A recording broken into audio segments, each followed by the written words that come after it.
안녕하십니까. 솔루션의 이도영입니다. 자, 5월입니다. 5월. 5월에 뭐가 나오느냐면, 각 대학이 올해 2022학년도 수시를 어떻게 뽑겠다. 입시 요강이라고 하죠. 최종안이 나옵니다.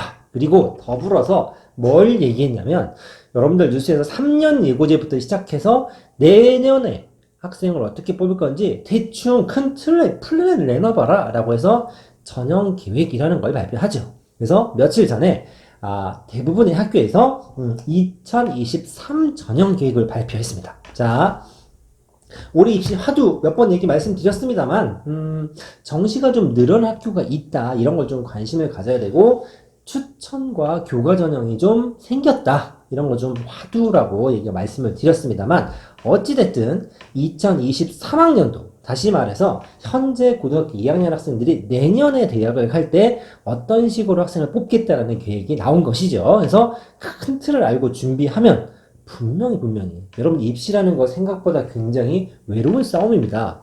정보가 부족하다라는 얘기는 불안감을 키울 수 있기 때문에 내가 얼마만큼 확실한 노선을 정하고 그 정하는 데 있어서 얼마나 정확한 데이터를 바탕으로 결정을 하느냐에 따라서 여러분들이 공부하는데 플러스 알파가 충분히 될 수 있습니다. 자, 일단 제목은 뭐냐면 2023 전형 계획. 그래서 인서울 정시가 40%다라는 걸로 제목을 발라봤습니다. 자, 먼저 간단하게 이런 걸 좀 살펴볼 텐데 전국에는 한 200개 남짓의 대학교가 있습니다. 그 총을 합치면 이 정도 된다고 합니다. 입학 정원이죠.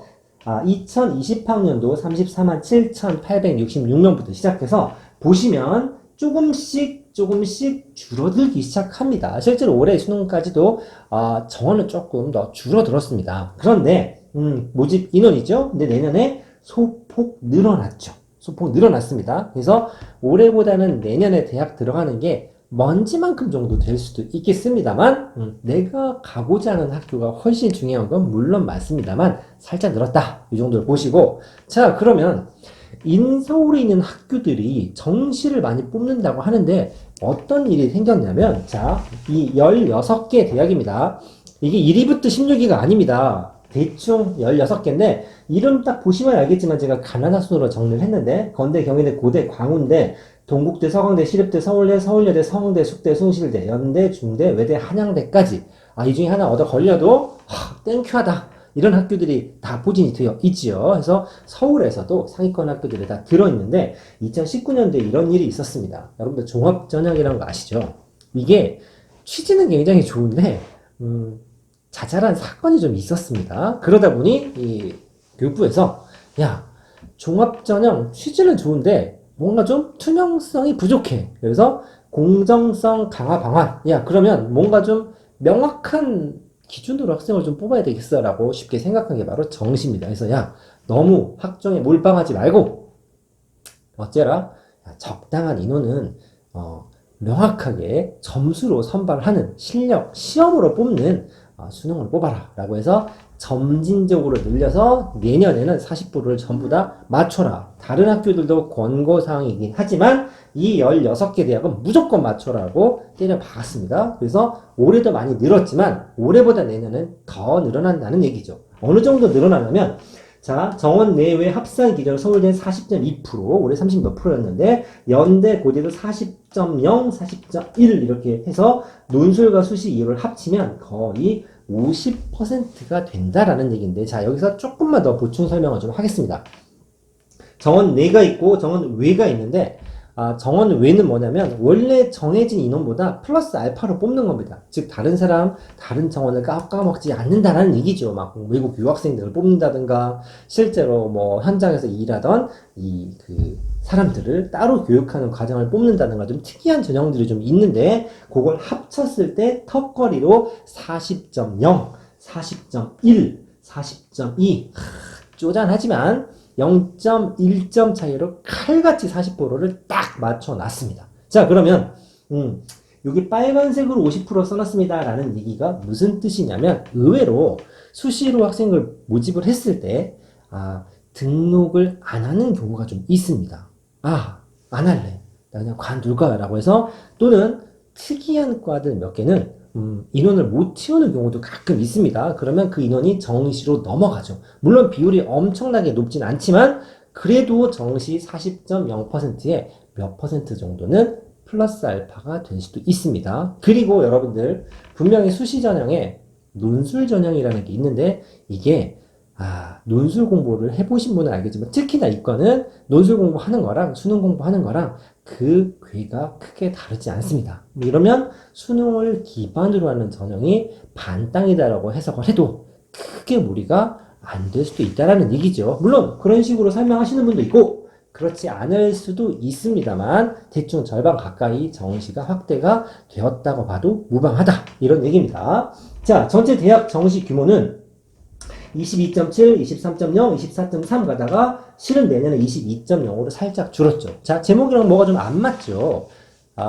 야, 서울에 있는 좋은 대학교는 정시를 40%를 맞춘다고 하는데 전체적으로 봤을 때는 22%밖에 정시를 뽑지 않는다는 게 무슨 말이냐라는 얘기인데 방금 말씀드렸죠. 전국에는 200개가 넘는 학교가 있습니다. 모든 학교가 이름만 대면 아는 학교는 아니죠. 실제로 유명무실한 학교들도 좀 있기 때문에 전체 비율, 즉 모든 전국에 있는 모든 대학교를 기준으로 정시 평균을 내보면 실제로는 떨어졌습니다. 그러면 아주 쉬운 계산이 나오죠. 자, 서울에 있는 학교들은 정시를 늘렸어. 40%로 맞춘 학교들도 열 몇 개가 되는데 전체 정시 비율은 줄었어. 그럼 어딘가 훨씬 더 조금 뽑는다는 얘기죠. 이거를 이제 이렇게 적어놨습니다. 비수도권, 즉 지방에 있는 학교들은 정시 비율을 오히려 더 낮춘 학교들도 많습니다. 즉 그만큼 수시 위주로 학생들을 뽑는다는 얘기죠.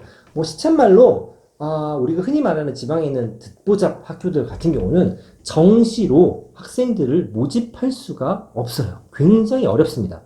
무시하는 게 아니고 실제로 모의고사 등급이나 이런 걸 봤을 때 상위권 학생들이 서울이나 수도권에 많이 편중이 좀 되어 있습니다. 그만큼 교육 환경이라는 게 아무래도 군소도시랑 대도시랑 차이가 있을 수밖에 없기 때문에 학교 나름대로의 전략상 학생들을 모집해야 유지되는 게 학교이기 때문에 대학교에서 지방에 있는 학교들은 정시보다는 수시를 조금 더 트라이하고 비율을 높일 수밖에 없는 현실이다라고 이해를 하셔야 됩니다. 자, 그래서 후반부에 말씀을 드리겠습니다만 내가 어느 정도 성적대를 가지고 있고 어떤 학교를 가고자 하느냐에 따라서 입시 제도가 바뀌는 이 트렌드가 왔다 갔다 하는 상황에서는 어떻다. 내가 목표를 또는 스탠스를 확실히 하는 게 필요하다. 이겁니다. 자, 그래서 수도권 같은 경우 보면 요 정도로 늘었는데 비수도권도 조금은 늘었다고는 하지만 여기 보시면 비율을 보면 확실히 많이 달라집니다. 전체 모집 비율에서 78대 22 수시 정시 비율이 평균은 22밖에 안 됩니다만 수도권은 올라오면 65%, 즉 정시가 35.5%. 그러니까 아까 16개 대학은 40%를 맞춰놨는데 수도권 평균이 35.5%라는 얘기는 그래도 대부분의 학교에서는 30% 이상의 정시를 맞춰놨다는 얘기고 여기 보시면 재밌죠. 비수도권은 전체 13.9%, 14%밖에 정시를 뽑지 않습니다. 다시 말해서 내신만 또는 학생부 위주로 학생들을 모집하는 학교가 압도적으로 숫자만 따지면 많다는 얘기죠. 그래서 전국구 기준으로 어떤 전형이 가장 많은 학생을 뽑느냐라고 얘기하면 실은 정시가 아니라 바로 내신으로 줄을 세우는 교과 전형이 압도적으로 1위가 인 건 맞습니다. 전체 대학교를 이렇게 있는데 올리면 올릴수록 범위를 상위권 대학으로 올리면 올릴수록 정시 비율이 높아지는 경향이 있다. 이렇게 보시면 될 것 같습니다. 자, 정시 비율. 그러면 도대체 서울에 있는 학교들은 얼마만큼 높여놨냐. 아까 스카이를 슬쩍 예로 들었습니다만 이 학교들 중에서 시립대 같은 경우가 어마어마합니다. 그냥 정시로 반 뽑아버립니다. 49.1%입니다. 그 다음에 숙대 44.7%, 경희대가 44.5%, 연대, 중앙대면 43%까지도 떨어집니다. 이 수치는 좀 왔다 갔다 합니다. 어떤 거 여러분들 보셔야 되냐면 정원 내의 기준이냐 정원 외의 기준에 따라서 수치가 좀 왔다 갔다 하기 때문에 이거는 약간 러프하게 보시는 게 맞습니다. 늘었다. 내가 가고 싶어하는 학교와 학과 정보는 꼭 한번 확인해 보셔야 됩니다. 자, 그러면 체크 포인트 한번 보실 텐데 앞에서 얘기했던 걸 좀 정리를 좀 해야 됩니다. 정원 외의 인원으로 기준을 맞춘 학교가 많다. 실제로 항상 그 뻔히 뽑는 전형 있죠? 우리가 흔히 말하는 정원 내, 야, 어느 학교 기계공학과는 100명을 뽑는다더라 라고 이렇게 정해진 인원이 있는데 그 인원, 정원 내 기준으로 보면 퍼센트가 살짝 떨어지는 경우가 많기 때문에 감안을 해서 보셔라. 두 번째, 대부분의 특별 전형은 수시라고 적어놨는데 제가 아까 야, 수시 2월이 되면 50%도 돼 라고 얘기했는데 여러분들 잘 보셔야 되는 게 정시는 거의 대부분이 수능 100%로 뽑는 일반 전형이 맞습니다. 그래서 몇 가지 자투리 전형이 있기는 합니다만 단일 전형으로 여러분들이 인지하는 게 좋죠. 그러니까 수시는 반면에 굉장히 다양하죠. 뭐 지금은 없어졌습니다만 작년까지 적성도 있었고 여러분들이 잘 아시는 누구나 대학을 가면 이 전형으로 가고 싶어하는 종합 전형이 있고 내신으로 가는 교과 전형이 있고 그리고 논술이라는 게 있는데 여러분들 잘 생각 안 하시는 이 세 번째 손가락에 해당되는 게 뭐냐 바로 기타 등등의 특별 전형이 있습니다. 외국 유학생들이 왔다 따로 뽑습니다. 국가유공자 이런 거 좀 따로 뽑습니다. 아 우리 집이 섬이야 그러면 막 서해 5도 이런 특별 전형도 있고 우리 집 농사지어 소 키우고 밭을 한다 이러면 농어촌 전형이라는 것도 따로 생겨 있습니다. 그 전형이 생각보다 여러분들은 관심이 없기 때문에 그렇습니다만 생각보다 상당한 퍼센트를 차지합니다. 자, 이 얘기는 무슨 얘기냐? 정시 30% 40%는 온전히 수능 전형이라고 가정을 하면 나머지 70%가 한 가지 전형이 아니란 얘기고 그 전형을 여러분들이 동시에 3개, 4개를 쓰기가 쉽지 않다는 얘기죠. 그걸 하나씩 쪼개다 보면 어떻다? 단일 전형으로 비교했을 때는 30% 40% 나는 전형이 흔치 않다. 이런 걸 좀 보셔야 됩니다. 아마 지금 고1 또는 고2 정도만 돼도 많이 관심이 없을 수도 있고 이런 학교 소개하면 야, 난 그런 학교 안 가! 라고 하는 학교들도 있습니다만 여러분들이 수험생이 되고 원서를 쓸 타이밍이 되시면 생각보다 많은 학교 이름들을 외우시게 됩니다. 지금 뭐 종이 한 장 깔아놓고 너 아는 학교 다 적어봐라 그러면 몇 장 안 적을 수 있습니다만 내년 이맘때 여러분들 보시면 A4 한 장을 치우고도 남을 만큼 학교 이름을 많이 아시게 될 겁니다. 자 그러면 설명 잘 했다고 칩시다. 나는 어떻게 하느냐? 자, 이런 거 있겠죠. 그러면 정시가 일어났다, 늘어났다라고 하는데 어디서 가서 빼온 거냐라고 얘기하면 당연히 정원 자체는 이만큼 늘었다고 하지만 큰 변화가 없죠?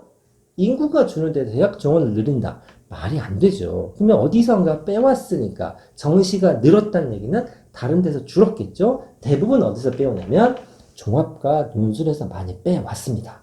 올해부터 교과 추천 전형이 많이 생기기 때문에 종합 전형이 많이 줄었고 16개의 대학 기준으로 따진다고 하면 서울 수도권에서만 한 5,000명에서 6,000명 사이 정도의 종합 전형 인원이 줄었습니다. 그걸 뜯어다가 정시에 갖다 붙였다는 얘기입니다. 그만큼 종합 전형의 문이 조금 좁아졌다고 보시면 됩니다. 물론 좋은 학교, 서울에 있는 학교 기준입니다.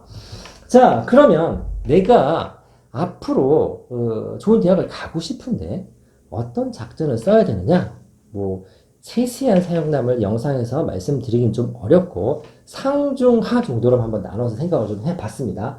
내가 그래도 10손가락에 드는 좋은 대학을 가고 싶은 학생이다. 내신도 괜찮다. 즉 상위권 학생이다. 라고 얘기하면 어떻게 해야 되느냐? 이렇게 하셔야 됩니다. 정시. 굉장히 남 얘기처럼 들리실 수 있겠지만 두 마리 토끼를 다 잡는 노력을 좀 미리미리 하시는 게 좋겠습니다. 내신 관리도 해야 되지만 40%나 되는 정시를 놓치기에는 너무나 큰 떡이죠. 그래서 모의고사 준비를 같이 해야 되는 두 마리 토끼 작전을 쓰셔야 됩니다. 공대라면 조금 더 유리하다. 이 얘기는 뭐죠? 네, 올해부터 약대가 학부로 풀리죠. 의대 약대 요즘에 난리지 않습니까? 그쪽으로 학생들이 쏠린다고 하면 그와 방향을 살짝 틀어서 뭐 예를 들면 이런 거죠. 의대나 약대를 지원하는 친구들은 하다못해 동아리 활동부터 시작해서 과학을 선택하더라도 화학이나 생물 쪽에 많이 편중이 돼 있습니다. 내가 물리나 지학 쪽 테크를 탄다라고 하면 상대적으로 작년보다는 유리해질 수 있고 올해보다 내년에 상황을 봐야겠지만 조금 더 유리할 가능성이 높다라고 보실 수 있습니다. 자, 그렇다면 내가 중위권 학생이다 라고 하면 무슨 얘기죠? 내신 관리도 좀 적당히는 해. 근데 준비가 완벽하지 않은 학생이죠. 다시 말해서 수시와 정시의 두 마리 토끼를 전부 다 틀어야긴 좀 불편할 수 있습니다. 그렇다면 어느 쪽이 좀 더 쉽겠냐? 재수생 이런 친구들이 있기 때문에 저는 정시 올인이라고 하는 친구들도 있습니다만 그래도 정시보다는 수시 그리고 수능 공부를 안 해서는 절대 안 됩니다. 수능 최저를 가지고 어느 정도 경쟁력을 잡아야 되기 때문에 수능이나 모의고사를 노타기보다는 내신에 올인한다. 둘 중에 하나만 선택한다 보다는 전체적으로 수시에 무게중심을 두되 수능은 최저를 맞추는 전략을 짜시는 게 굉장히 나중에 여러분들이 카드를 쓸 때 유리할 거라고 생각합니다. 그래서 내가 어느 과목으로 수능 최저를 맞출 것이냐라는 걸 미리 정해서 공부할 때 조금 더 깊이 공부를 하면 되는 거죠. 이왕 하는 거 좀 제대로 내가 전략 과목을 정해서 하자라는 겁니다. 물론 수능에서 수능 최저를 맞추기 가장 예쁜 과목은 아시다시피 영어입니다. 자, 그럼 내가 하위권 학생이다. 이거 어쩔 거냐? 그러면 뻔하겠죠. 둘 중에 하나를 해야 되고 선택과 집중을 할 수밖에 없습니다. 그래서 수시나 정시 중에 하나만 노릴 거고 전체적으로 아까도 말씀드렸지만 수시에서 가장 많은 비중을 차지하는 전형은 교과 전형입니다. 그래서 최대한 남은 학기 동안 내신 관리를 최대한 해서 0.1점이라도 등급을 올리는 게 좋고 내가 진짜 뒤늦게 정신 차려서 어떻게 내신이 회복이 안 된다라고 하면 다 때려치우고 1등급은 아니지만 적당한 등급의 수능에 완전 올인하는 것도 최고의 수준이 하나가 될 것 같습니다. 물론 이 영상 자료만으로도 미흡하실 수 있습니다만 일단 지금 고등학교 2학년 기준으로 내년 입시가 이렇게 바뀔 것 같고 올해 입결이 내년 나오면 조금 더 명확한 정보들이 뜨겠지만 지금 현재 여러분들의 위치에 가장 적합한 플랜을 짜시는 것을 추천드리면서 영상 마치도록 하겠습니다. 감사합니다.